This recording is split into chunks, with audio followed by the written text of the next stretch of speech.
Harold, tell me a little bit about oyster production, and what is the best time of year to start with and why? The best time to start planting with is, I'd like April, May, and June. To me, that's the best 3 months because you get the best spat catches.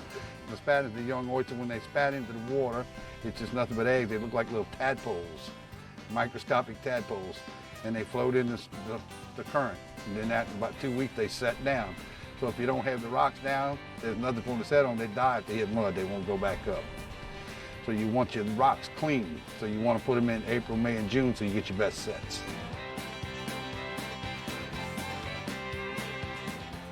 We're here at Bayou Caddy at Bayou Caddy Fisheries. We're going oyster bedding with Captain Ray on the Cindy Sea. This is how oyster production is done here on the coast now. All of our reefs are pretty much depleted, so it's all man-made. You eat oysters, this is how it happens.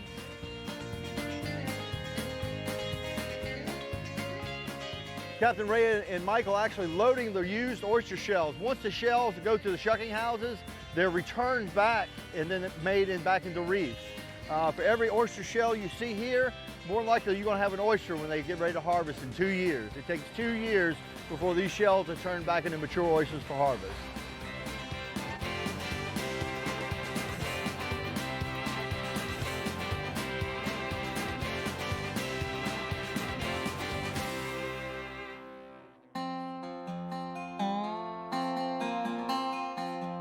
What do you mainly use for oyster bedding? I use concrete and shells. A lot of people use limestone, but concrete seems to be the best because it's more porous and it gets better spat catch. Where do you put the rock? Can you just put it anywhere? No, you have to find bottom that is a firm bottom, and you want some current. You want to have a good bottom. The bottom got to be firm. So you want a naturally either shell bottom or sandy bottom? It's got to be a sandy clay bottom. It can't be sand because they'll sink into sand also. It's got to be a sandy clay. You're limited to the bottom that you can use. Once you put your rocks down, how long do you expect before you can harvest those oysters? It's average 2.5, 3 years. From the time that they spat to the time that you can harvest them, the 3-inch oyster. Now, generally, what is your return on the amount of rocks that you put out to what you can harvest? It varies. If you have a good set, you put down 1,000 tons of rocks, you get 20,000 sacks of oysters back, which is a good return. We find the bottom that we want, we stake it off real good so that we concentrate our oyster shells and rocks, whatever, on the best bottoms. The gates open up, we use the fire engine nozzles to wash them overboard, and that gets them all spread out nice because you don't want to make clumps. They got to be spread. It's a delicate situation when you're putting them down because it can't be too thick, it can't be too thin. What I do is I'll make a small circle and extend the circle out, and then I'll go long ways back on it one way, and then I'll crisscross that afterwards with the second or third load so that you get a good even spread on the bottom. Usually you get maybe 2 harvests off of it before you have to replant it, before you have to go back over it. You'll get one good season, then the next season will be not quite as good, and after that you have to re-rock it.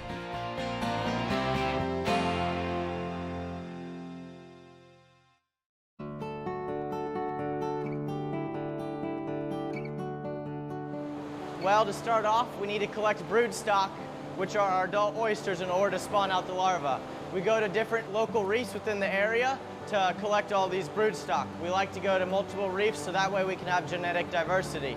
Once we've collected our broodstock, we bring them in and hold them in our floating cages, pumped in and fed by bayou water. When we're ready to spawn out, we look for the amount of gonads within the broodstock. We can know this by seeing the canals within the gonadal area of the broodstock itself.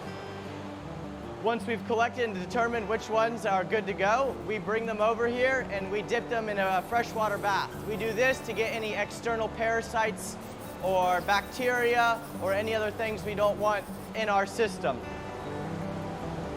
Oysters are induced to spawn by temperature change, a lot of feed, so we try to induce them to spawn by high temperatures. So right now we have it at 31 degrees C. And if we don't get a response, then we'll kind of bump that up again. But a lot of times if they get a nice dose of warm water, then it'll trigger one of the oysters to spawn. And once we get a male to spawn, then sometimes we'll utilize that sperm to kind of initiate the rest of the oysters to release their gametes as well. Once we have a good percentage of males, females that have released their gametes, then we do the fertilization. Once we determine the sex of the broodstock themselves by them releasing the gametes in the water, we separate out the males and the females. Bradley is getting ready to fertilize the eggs that we collected from our spawn. He has collected some sperm solution from each of the 5 males that we had spawn out, and now he's adding the sperm. We'll let that sit and circulate for a while, and then we'll start checking for fertilization.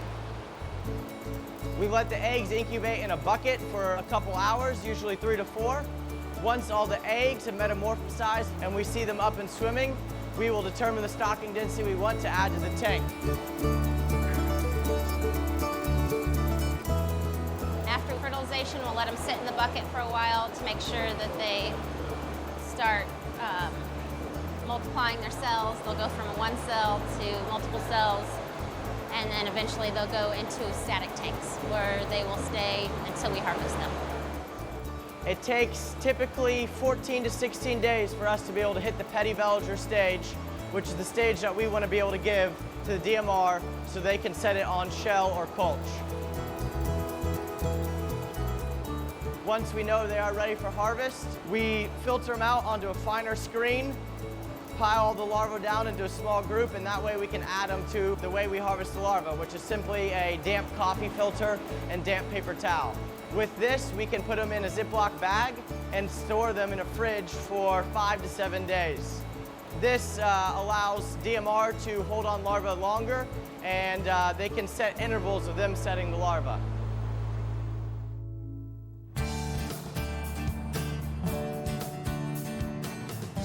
This morning we're heading out to view oyster dredging. Dredging is the most popular form of oyster production.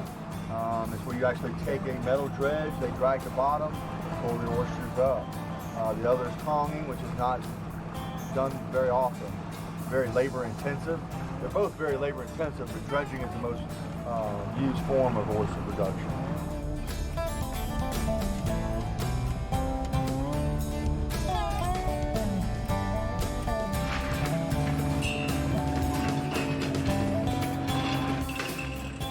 When you throw your dredges overboard, they're designed just like a rake with a bag on it.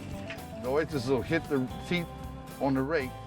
That's what they call them, rakes, and it'll throw them up, and when it throws them up, they go into the bag.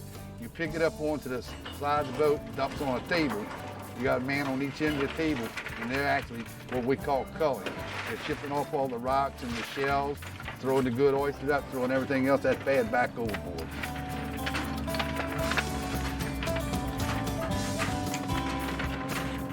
On the wild reefs, you can only work the times that's allotted by the state, which in Mississippi, it varies because we go by too many different things. It used to be, we opened up September the 1st, you worked all the way through to April 30th. Now, our seasons are sometimes 5, 10, 15, 20 days, where we used to have months. The private reefs you can work any time of the year, as long as the state don't have it closed, like the Bonacari spillway opened up, the water got bad, they closed areas.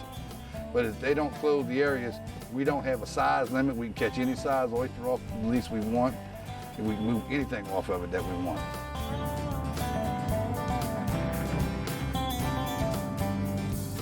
Roughly about how many oysters or how many pounds go in a bag?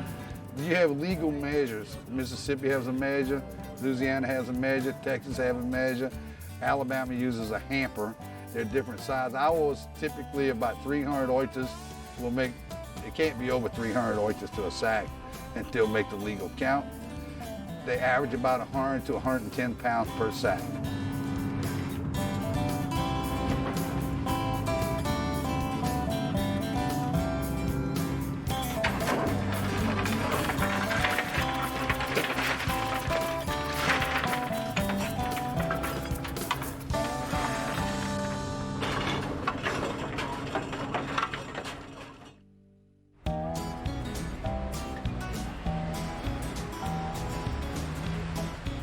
Once the oysters are dredged, they're sacked, they're brought in by boat, which they're gonna be unloaded onto conveyors, loaded on trucks, And from there, they'll be shipped all over the country. So next time you eat an oyster, this may be where they came from.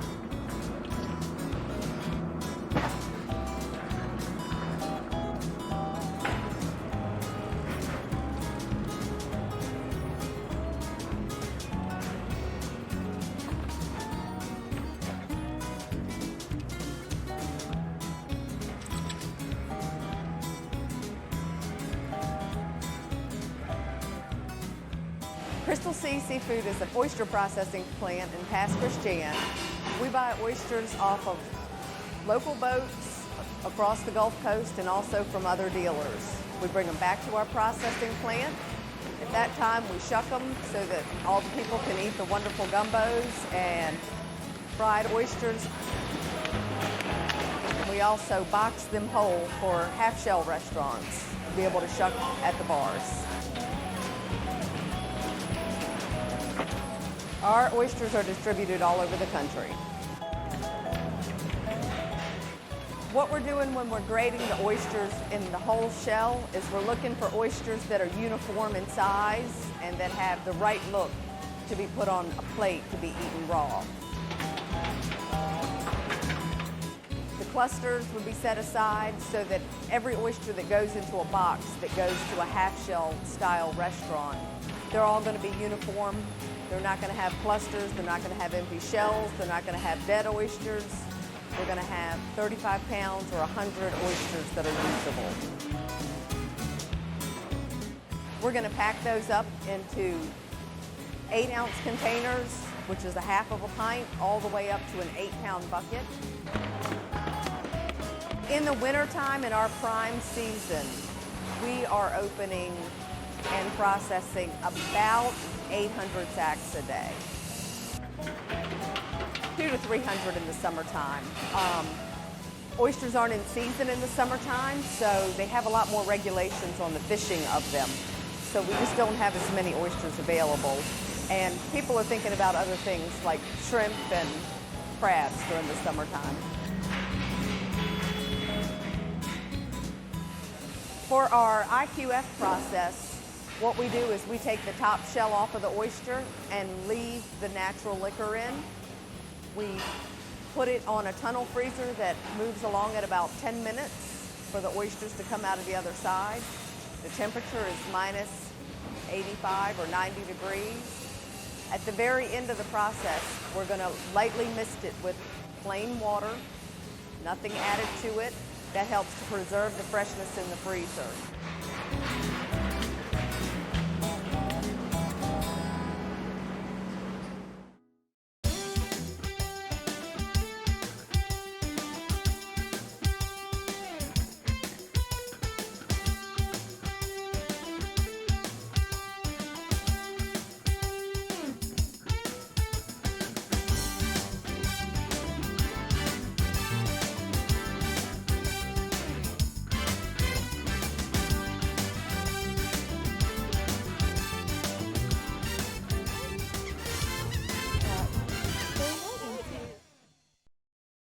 That's all the time we have for this week. Hope you enjoyed the show.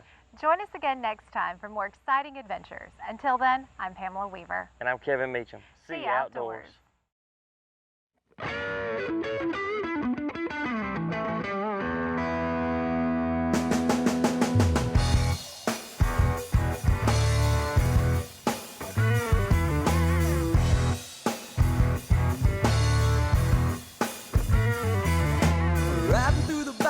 Headed for the sky blue, back out on the trail again and again. Hiking and hunting and fishing the land. Time is time we'll spend. We'll take it to the delta, to the gray white shores. There's so much to see and do. Mississippi outdoors, the great outdoors. Mississippi outdoors, the great outdoors.